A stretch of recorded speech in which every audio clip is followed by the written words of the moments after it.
Good morning students, continuing lesson number 13. We have discussed till neighbors of India. Today we will see geological structure. Geological structure means physical structure of earth which includes formation process of earth and its history. So here we will discuss about the same. There are mainly two movements that has resulted in the physiography of any place. But here we are discussing about India. First tectonic and second crustal movement. And what is tectonic movement? Tectonic movement means movement under the earth that is responsible for change in position or location. The tectonic movement means movement under earth that is responsible for the change in location or position. Then second, crustal movement. Crustal movement that cause deformation of the earth crust. Deformation means the changes in the landforms. And because of this movement, there are constructive and destructive, means positive and negative effects are happening, and it will affect the physiography of the place. So the knowledge about the interior of the earth is very interesting. The crust of the earth floats over the semi-liquid rocks of asthenosphere. Asthenosphere means the sphere below the lithosphere.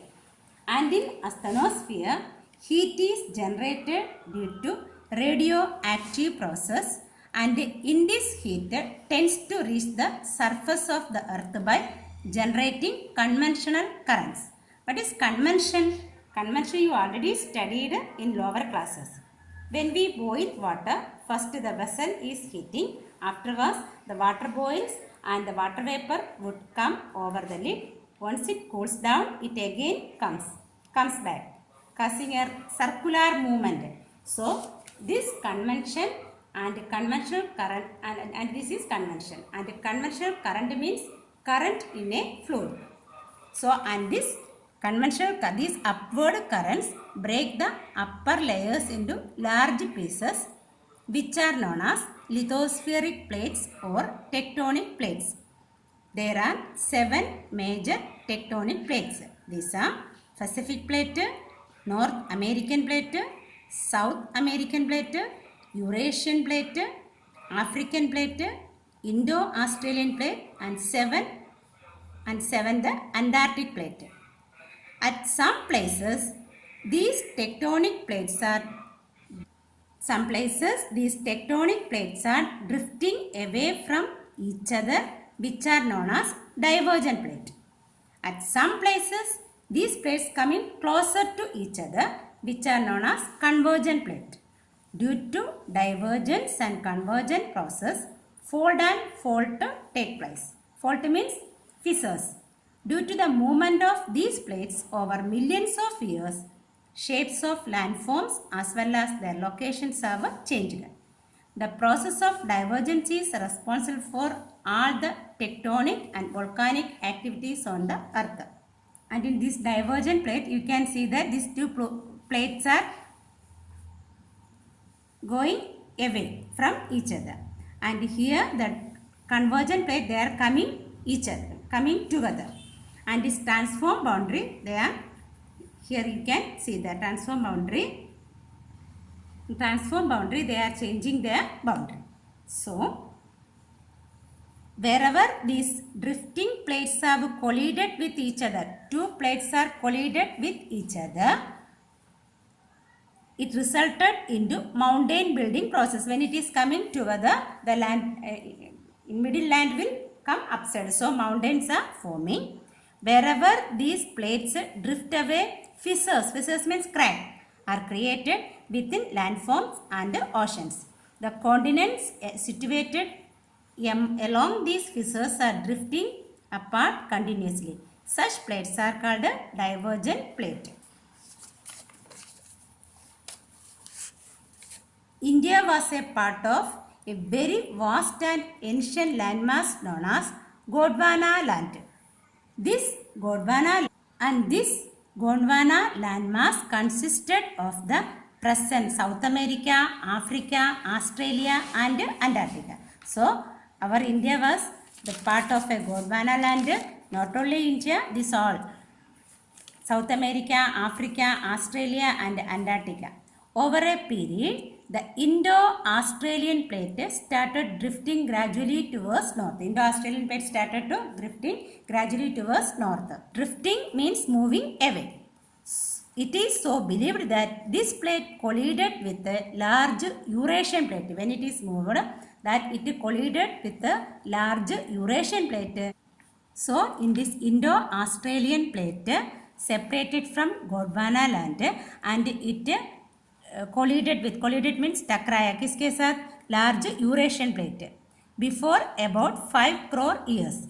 Due to the collision means टकराया दोनों each other टकराया. Due to the collision between Indo-Australian plate and Eurasian plate, the Himalayan mountain system emerged out of Tethys Sea.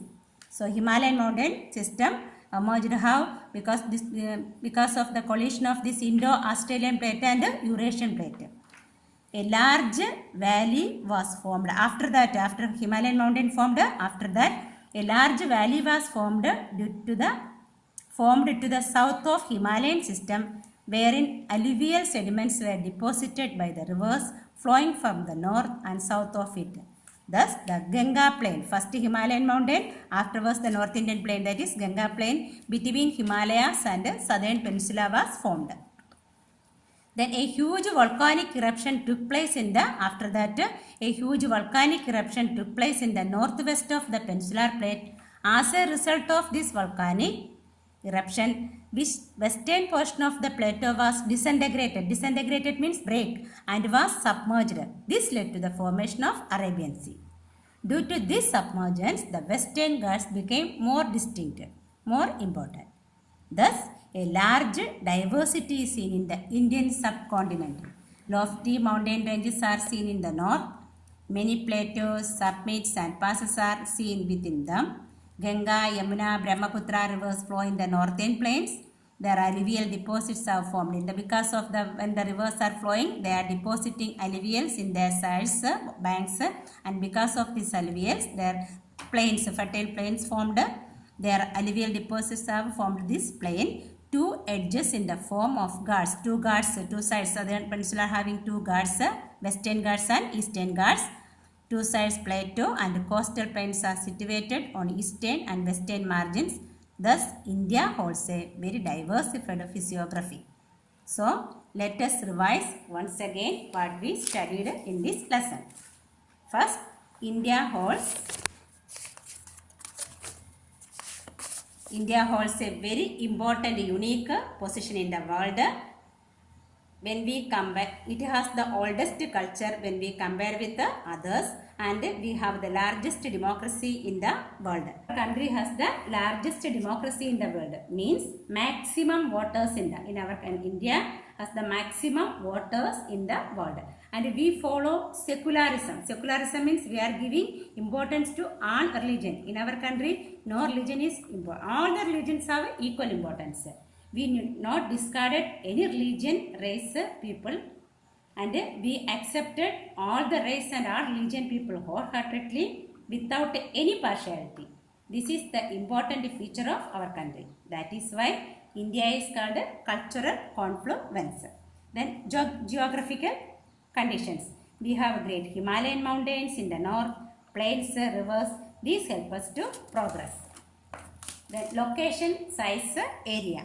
Location. It is located in the northern hemisphere. Already I told some students first part asked the doubts, madam, India will come in eastern or northern hemisphere. India will come eastern hemisphere and northern hemisphere. Already I told when the 0 degree latitude divided the earth into two equal parts, the part above is northern hemisphere, so our India will come in northern hemisphere, and again the 0 degree longitude divide the earth into two parts. The left side is western and right side is eastern, so India will come in eastern hemisphere and northern hemisphere. And southern part of Asia, it is coming in the southern part of Asia. and we studied which latitude and longitude and which the long latitude. We already studied that 8 degree 4 to 37 degree 6 north latitude and 68 degree 7 minutes to 97 degree 25 east longitude and the Tropic of Cancer passing through the middle of India. The north-south length of India is 3214 km and east-west width 2933 km. The total area of India is 32.8 lakh square kilometer and India ranks 7th in the world in terms of area. And other 6 countries larger than India, that also we studied: Russia, Canada, USA, China, Brazil. And again, standard meridian of India, which is the standard meridian of India, 82 degree 30 minutes east longitude. It passes through 5 states. 5 states means Uttar Pradesh, Madhya Pradesh, Orissa, Chhattisgarh and Andhra Pradesh. India has a long coastline and has also strategic geographical location. Because of the opening of Suez Canal in 1869, it reduced the distance between India and Europe around 7,000 kilometers. So because of this reason, international waterway. So with the opening of Suez Canal in 1869, the distance between India and Europe has reduced about 7,000 kilometers. Because of this, international trade developed in India. Then the neighbors of India, already we studied Pakistan and Afghanistan in the northwest, China, Nepal, Bhutan in the northeast, and Myanmar and Bangladesh in the east. And geological structure today we studied, so we completed the lesson. So you revise thoroughly the lesson. Thank you.